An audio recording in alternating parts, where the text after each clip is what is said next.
तो पहला गुण है अपना उत्प्रेरकी गुण, ठीक है। चलो इसको मिटा देता हूं।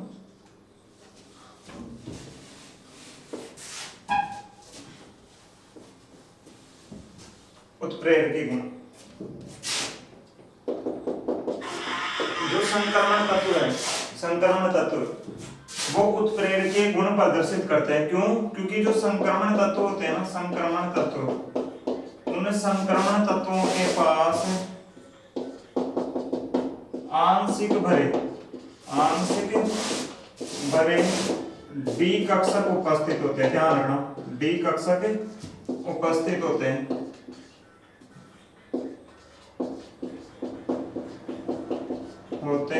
इस कारण वो उत्प्रेरकीय गुण दर्शाते हैं। ध्यान रखना, संक्रमण तत्व उत्प्रेरकीय गुण क्यों प्रदर्शित करते हैं, क्यों दर्शाते हैं? क्योंकि संक्रमण तत्वों के पास में क्या होते हैं? आंशिक भरे डी कक्षक। क्या बोल रहा हूं? आंशिक, ठीक है ना। पूर्ण रूप से भरे हो सकते हैं, आंशिक भरे हो सकते हैं और रिक्त हो सकते हैं, लेकिन यहाँ पर कौन से होते हैं? वो आंशिक भरे। आंशिक भरे डी कक्षकों की उपस्थिति के कारण ही संक्रमण तत्व जो है वो उत्प्रेरकीय गुण प्रदर्शित करते हैं। दूसरी बात आ गई परिवर्तनशील ऑक्सीकरण अवस्था, ऑक्सीकरण अवस्था, ठीक है। देखो, संक्रमण तत्व परिवर्तनशील ऑक्सीकरण अवस्था दर्शाते हैं। संक्रमण तत्वों या बोल दो डी ब्लॉक तत्वों, डी ब्लॉक तत्वों के बाह्यतम कोश का इलेक्ट्रॉनिक विन्यास होता है NS0 से 2 N-1 D1 से 10। ध्यान रखना, ये याद रखना है, ये भी क्वेश्चन आ सकता है। संक्रमण तत्व बोल दो या डी ब्लॉक तत्व बोल दो, डी ब्लॉक तत्वों के बाह्यतम कोश का जो इलेक्ट्रॉनिक विन्यास होता है, बाह्यतम कोश का इलेक्ट्रॉनिक विन्यास वो क्या होता है? NS0 से 2, है ना। S में तो 0 से 2 हो सकते हैं और N-1 D में 1 से 10 तक इलेक्ट्रॉन हो सकते हैं। अब बात करते हैं कि संक्रमण तत्व परिवर्तनशील ऑक्सीकरण अवस्था क्यों दर्शाते हैं। क्योंकि संक्रमण तत्वों के पास जो है ऑक्सीकरण अवस्था दर्शाने के लिए डी कक्षक के इलेक्ट्रॉन भी उपलब्ध रहते हैं और एस कक्षक के इलेक्ट्रॉन भी उपलब्ध रहते हैं, एस उपकोष के भी। तो संक्रमण तत्व बोल दो या बोल दो डी ब्लॉक तत्वों में डी उपकोष और एस उपकोष दोनों के इलेक्ट्रॉन त्याग करके वो अपनी ऑक्सीकरण अवस्था प्रदर्शित करता है, इसलिए परिवर्तनशील ऑक्सीकरण अवस्था दर्शाते हैं। क्योंकि इसमें एस उपकोष के इलेक्ट्रॉन भी भाग लेते हैं और डी उपकोष के इलेक्ट्रॉन भी भाग लेते हैं। अब एक बात ध्यान रखना, अगर आपसे क्वेश्चन पूछे कि कौन सा संक्रमण तत्व, कौन सा संक्रमण तत्व परिवर्तनशील ऑक्सीकरण अवस्था नहीं दर्शाता,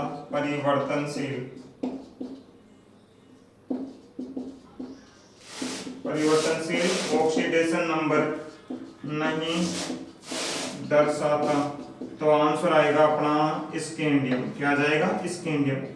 स्कैंडियम एक ऐसा संक्रमण तत्व है, संक्रमण तत्व है। कौन? स्कैंडियम। कौन? स्कैंडियम, जो परिवर्तनशील ऑक्सीकरण अवस्था नहीं दर्शाता, ये केवल +3 ही दर्शाता, इसके अलावा कोई दूसरी ऑक्सीकरण अवस्था दर्शाता ही नहीं। देखो, जिंक जो है ना, जिंक वो भी परिवर्तनशील ऑक्सीकरण अवस्था नहीं दर्शाता, जिंक भी केवल +2 ही दर्शाता है, लेकिन जिंक जो है वो संक्रमण तत्व नहीं है। तो क्वेश्चन पूछे कि कौन सा संक्रमण तत्व नहीं दर्शाता, तो वो तो स्कैंडियम आएगा। कौन सा? डी ब्लॉक नहीं दर्शाता, तो जिंक भी नहीं दर्शाता और स्कैंडियम। ये दोनों डी ब्लॉक के हैं, लेकिन इनमें केवल यही संक्रमण तत्व है, ये वाला संक्रमण तत्व नहीं है। क्लियर है बात? ठीक है, तो ये आपको ध्यान रखना है कि संक्रमण तत्व परिवर्तनशील ऑक्सीकरण अवस्था क्यों दर्शाते हैं, क्योंकि उसमें डी कोष और एस कोष दोनों के इलेक्ट्रॉन भाग लेते हैं। अगली बात करें कि कौन सा संक्रमण तत्व परिवर्तनशील ऑक्सीकरण अवस्था नहीं दर्शाता, तो आंसर आएगा अपना स्कैंडियम। तीसरी बात करते हैं संकुल निर्माण की प्रवृत्ति, संकुल निर्माण की प्रवृत्ति। जो संक्रमण तत्व है वो संकुल बनाने की प्रवृत्ति रखते हैं, संकुल निर्माण की प्रवृत्ति रखते हैं। क्यों? क्योंकि उनके पास रिक्त डी कक्षक पाए जाते हैं। ध्यान रखना, संक्रमण तत्वों के पास रिक्त डी कक्षक पाए जाते हैं। रिक्त डी कक्षकों की उपस्थिति के कारण ही संकुल निर्माण की प्रवृत्ति वो रखते हैं। ठीक है, संकुल निर्माण की प्रवृत्ति। क्वेश्चन पूछे कि संक्रमण तत्व किस कारण संकुल निर्माण करते हैं, तो आंसर आएगा क्योंकि उनके पास रिक्त डी कक्षक पाए जाते हैं। ये नहीं दिया हुआ तो आप बोल दोगे कि वो परिवर्तनशील ऑक्सीकरण अवस्था दर्शाते हैं, इस कारण वो संकुल निर्माण कर लेते हैं। ठीक है, वरना फर्स्ट आंसर अपनी प्रायोरिटी ये रहेगी कि उनके पास में रिक्त डी कक्षक पाए जाते हैं, इस वजह से वो संकुल का निर्माण करते हैं। संकुल तो क्यों बनाते हैं, क्योंकि रिक्त डी कक्षक पाए जाते हैं। और उत्प्रेरकी गुण क्यों दर्शाते हैं, क्योंकि उनके पास आंशिक भरे डी कक्षक पाए जाते हैं। आंशिक भरे डी कक्षक तो उत्प्रेरकी गुण के लिए होते हैं और रिक्त डी कक्षक संकुल बनाने के लिए होते हैं। समझ आई बात? ठीक है, फोर्थ है रंग प्रदर्शित करना।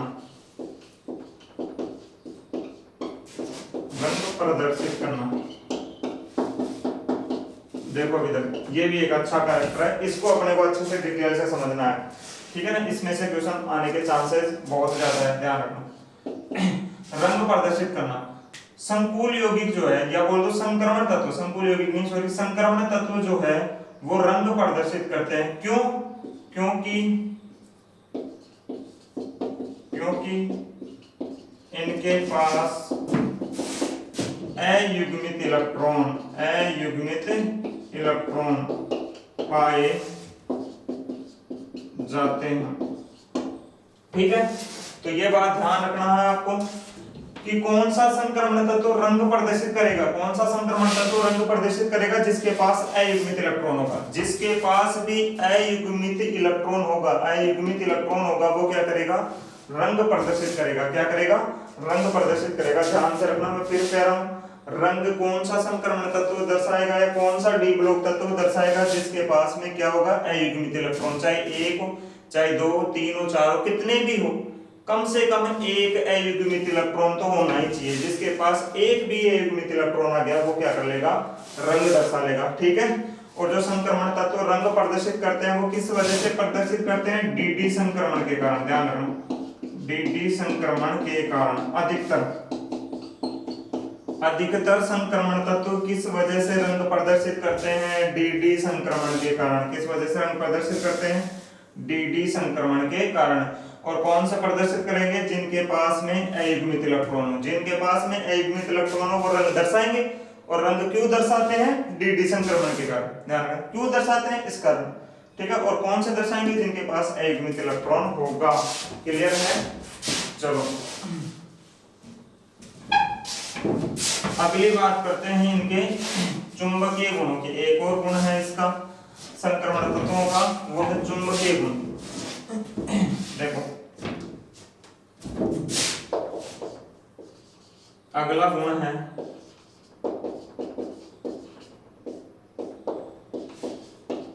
चुंबकीय गुण। चलो देखो, संक्रमण तत्व जो है वो चुंबकीय गुण भी दर्शाते हैं। कौन सा गुण, चुंबकीय गुण। कैसे पता लगाएंगे, देखो ऐसे संक्रमण तत्व, ऐसे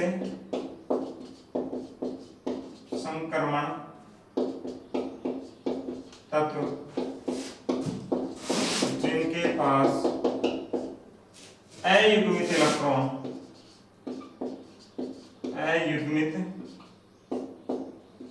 इलेक्ट्रॉन होगा वो हो जाएंगे अनुचुंबकीय। वो कैसे हो जाएंगे, अनुचुंबकीय। और जिनके पास अयुग्मित इलेक्ट्रॉन नहीं होगा वो हो जाएंगे प्रतिचुंबकीय।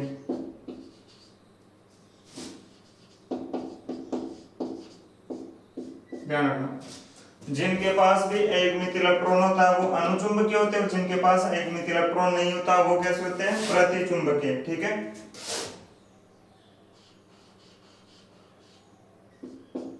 प्रतिचुंबकीय। क्लियर है? तो आपको क्या देखना है, अयुग्मित इलेक्ट्रॉन। अयुग्मित इलेक्ट्रॉन है तो क्या होगा, अनुचुंबकीय, और नहीं है तो प्रतिचुंबकीय। अब जो चुंबकीय गुण है उससे संबंधित एक और आता है द्विध्रुव आघूर्ण, या बोल दो चुंबकीय आघूर्ण। चुंबकीय आघूर्ण संक्रमण तत्वों के लिए चुंबकीय आघूर्ण भी निकाला जाता है। और चुंबकीय आघूर्ण निकालने का फॉर्मूला होता है बराबर √n+2। ये फॉर्मूला होता है √n+2। ये चुंबकीय आघूर्ण निकालने का फॉर्मूला होता है, ठीक है। चुंबकीय आघूर्ण बराबर होता है √n+2, जहां n बराबर होता है अयुग्मित इलेक्ट्रॉन की संख्या। n बराबर क्या होता है? अयुग्मित इलेक्ट्रॉन की संख्या, ठीक है। चलो अगली बात करते हैं। ये जो चुंबकीय आघूर्ण है, चुंबकीय आघूर्ण, इसकी जो इकाई है वो होती है बोर मैग्नेट्रॉन। बोर मैग्नेट्रॉन, ठीक है ना, ध्यान रखना। और इसको Bm से दर्शाया जाता है। किससे दर्शाया जाता है? Bm से। तो कौन अनुचुंबकीय होगा, कौन प्रतिचुंबकीय होगा, ठीक है। एक और बात याद रख लेना, अनुचुंबकीय को बोलते हैं पैरामैग्नेटिक,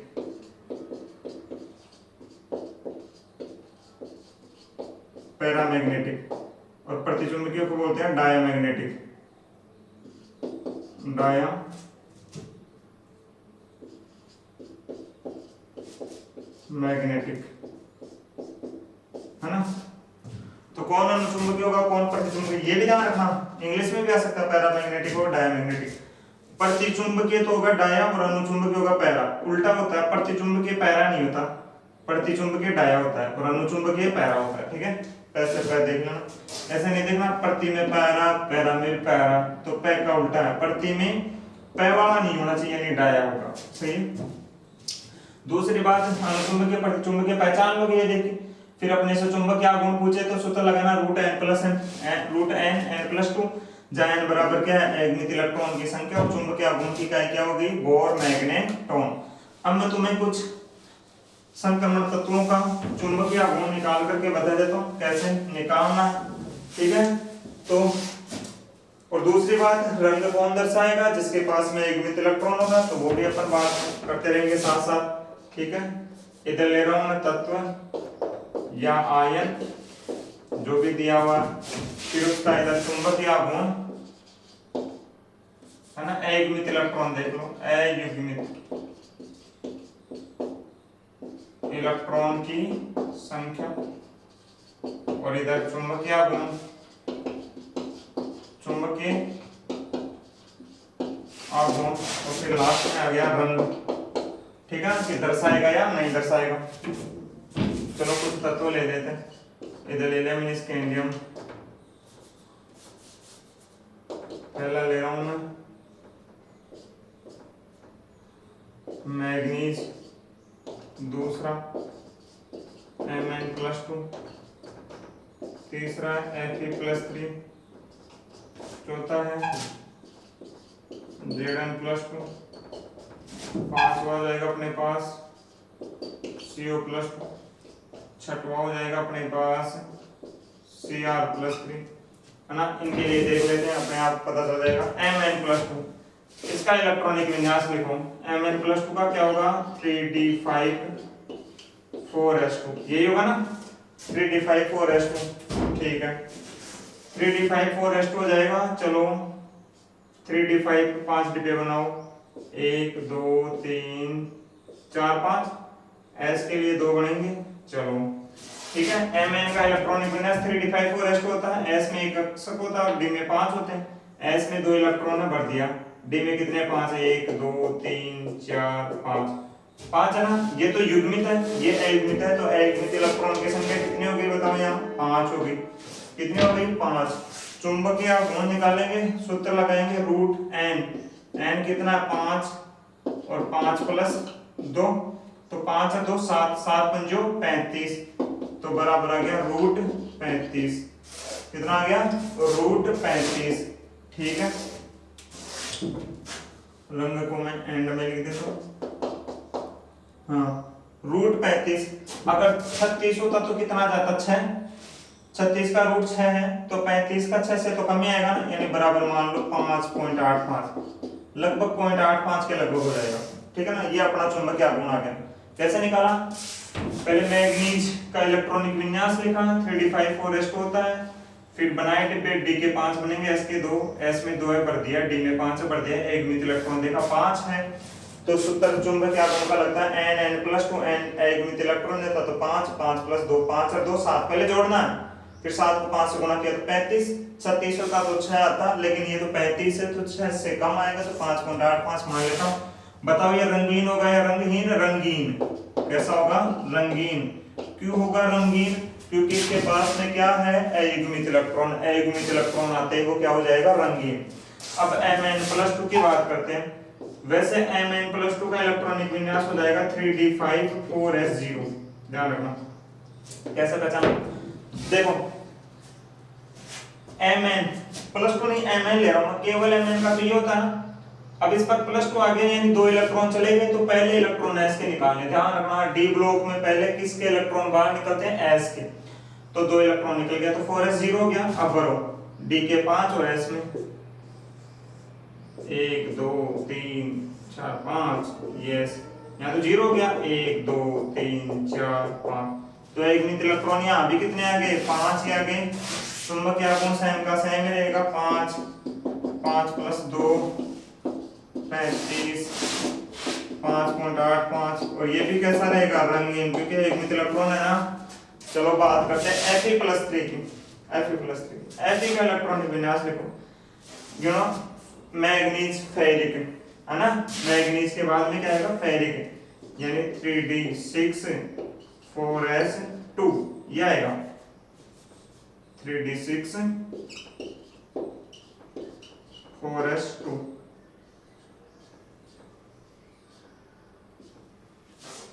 ये आएगा। लेकिन Fe+3 पे तो +3 का मतलब 3 इलेक्ट्रॉन निकल गए तो 2 तो निकलेंगे। s के पहले इसके निकालने, एक इसका तो 5 हो गया ना। ठीक है, बरो इसका 0 हो गया। बरो 1 2 3 4 5, 1 2 3 4 5, s में 0 है। वही एक मित इलेक्ट्रॉन बता दो कितने हैं? 5 है ना। चुंबकीय आघूर्ण सेम ही आएगा, और ये भी कैसा रहेगा? रंगीन, क्योंकि एक मित इलेक्ट्रॉन आ गया ना। Zn+2, Zn का लिखते हैं 3d10 4s2, ये आता है 3d10 4s2। अब Zn+2 में है, Zn कौन से ऑक्सीजन अवस्था में? +2 में, और +2 में है तो उसमें से 2 इलेक्ट्रॉन चले जाएंगे, 2 इलेक्ट्रॉन चले जाएंगे और 2 इलेक्ट्रॉन चले जाएंगे। भाई Zn+2 में है ना, तो +2 में तो 2 इलेक्ट्रॉन जाएंगे, पहले s के निकाल दिए। ठीक है, अब s का क्या हो गया? 0। तो अब d में 10 है, पहले d के भर दो। 1 2 3 4 5, 1 2 3 4 5 6 7 8 9 10। पहले देखिए एक बार ना, वो मैंने सिखा रखा पहले आपको। ये हो गया। अब बताओ एक मित इलेक्ट्रॉन है क्या? नहीं है, 0 है। एक मित इलेक्ट्रॉन 0 है तो चुंबकीय आघूर्ण 0 0 + 2, 0 + 2 बराबर तो 2 आ गया। 2 को 0 से गुणा करोगे तो 0 ही आ जाएगा। ठीक है, तो यहाँ पर 0 + 2 बराबर 0 आ जाएगा। ठीक है, अब 0 आ गया तो चुंबकीय आघूर्ण भी 0 आ गया। 0 आ गया। चलो अब बताओ ये रंगीन होगा या रंगहीन? ये रंगहीन होगा। रंगहीन क्यों होगा? क्योंकि रंगीन तो तब होता है जब एक मित इलेक्ट्रॉन हो। यहाँ तो 0 है एक मित इलेक्ट्रॉन, और जिसके पास भी एक मित इलेक्ट्रॉन नहीं है रंगीन होगा। बस यही मेन चीज है। एक तो क्वेश्चन यहाँ से आएगा, इस बार भी बहुत ज्यादा चांस है, 90% चांस है, और एक ये चुंबकीय आघूर्ण पूछ लेगा अपने से। अब कोबाल्ट+2 की बात करते हैं। कोबाल्ट+2 लिखो 3d7 4s2। ठीक है, ये होता है